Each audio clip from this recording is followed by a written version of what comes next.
Assalamualaikum warahmatullahi wabarakatuh. Ketemu lagi bersama saya Zuharina. Di video kali ini, saya masih membahas seputar tentang metodologi studi Islam.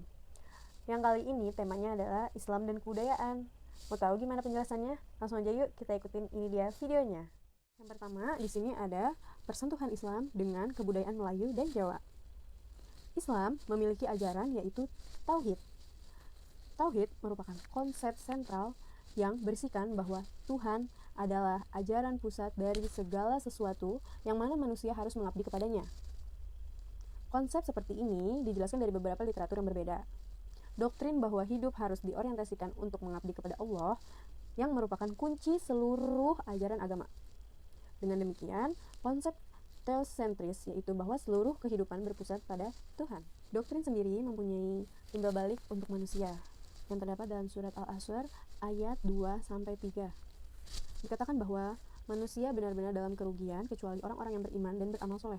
Oleh karena itu, antara iman dan amal soleh tidak dapat dipisahkan. Atas dasar itulah, Kunto Wijoyo berpendapat bahwa konsep teosentrisme dalam Islam ternyata bersifat humanistik. Artinya, Islam mengajarkan bahwa manusia harus memusatkan diri kepada Tuhannya.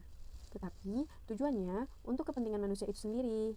Humanisme teosentrisme inilah yang merupakan nilai-nilai inti dari seluruh ajaran Islam. Ada dua kebudayaan yang pernah dialami oleh Indonesia. Yang pertama adalah kebudayaan keraton dan yang kedua adalah kebudayaan populer. Yang dimana dua-duanya ini memiliki kesamaan mengenai mitos-mitos yang ada. Dalam mitos itu sendiri biasanya mengandung tentang kekuatan raja, kesaktian raja, dan juga kualitas suprainsani raja.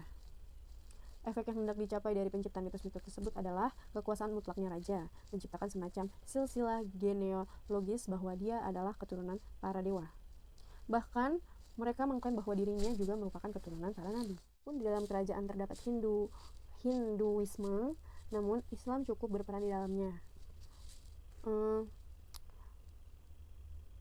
Misalnya, raja mengklaim bahwa di Jawa untuk melegitimasikan kekuasaannya. Di satu sisi, dia menegakkan silsilah bahwa menyatakan dirinya keturunan para dewa. Tapi di sisi lain, dia juga mengaku sebagai keturunan para nabi. Dan di mana nabi ini semua beragama Islam. Seperti yang dikatakan tadi, bahwa kebudayaan keraton dan kebudayaan populer tidak berbeda jauh. Sama-sama terdapat mitos. Seperti umpamanya ada cerita Wali Songo di pantai-pantai utara Jawa. Begitu terkenal sehingga orang mempercayai adanya sebuah batu bekas sujudnya karena mitosnya begitu kuat.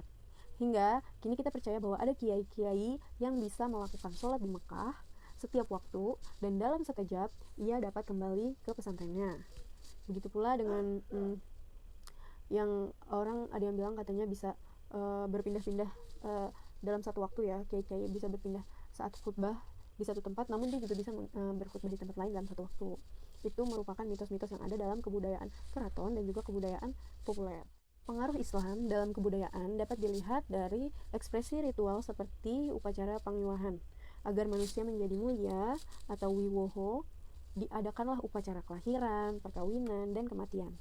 Selain itu, budaya Islam dapat dilihat dari acara-acara seperti maulid, seni musik qasidah, dan juga gambus.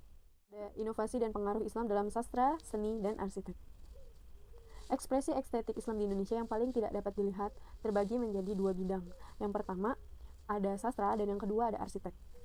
Kecenderungan sastra sufistik telah muncul di Indonesia sekitar tahun 1970.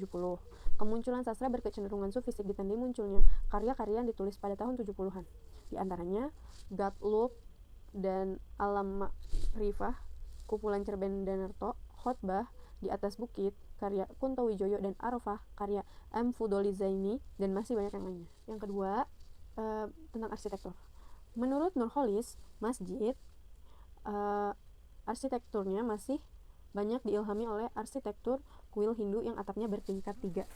Seni arsitektur ini sering ditafsirkan sebagai lambang 3 jenjang perkembangan penghayatan keagamaan manusia, yaitu tingkat dasar atau purwa, tingkat menengah atau madya, dan tingkat akhir yang maju dan tinggi yaitu wusana. Gambaran itu dianggap sejajar dengan tingkat jenjang vertikal Islam, iman, dan ihsan. Selain itu, hal itu dianggap sejajar dengan syariat, thariqat, dan ma'rifah. Di sini ada seni kaligrafi yang menduduki tempat paling terhormat.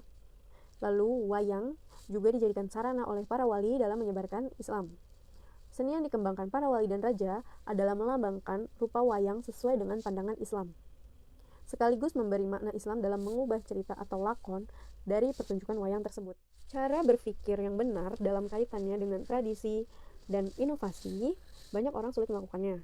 Maka terjadilah kekacauan dalam menentukan hierarki nilai, yaitu penentu mana yang lebih tinggi dan mana yang lebih rendah, atau penentu mana yang lebih absolut dan mana yang relatif. Salah satu contoh yang dikemukakan oleh Nurcholish adalah beduk dan kentongan.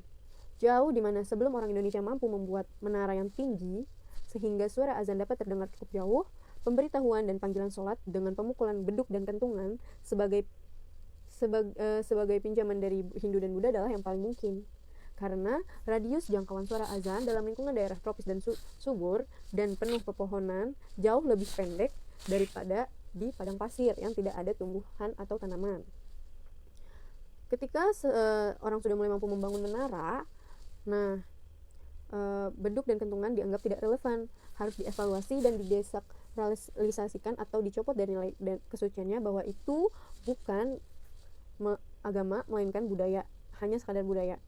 Kenyataannya hingga sekarang masih ada beberapa masjid yang menggunakan beduk dan kentongan meskipun sudah memiliki suara pengeras azan.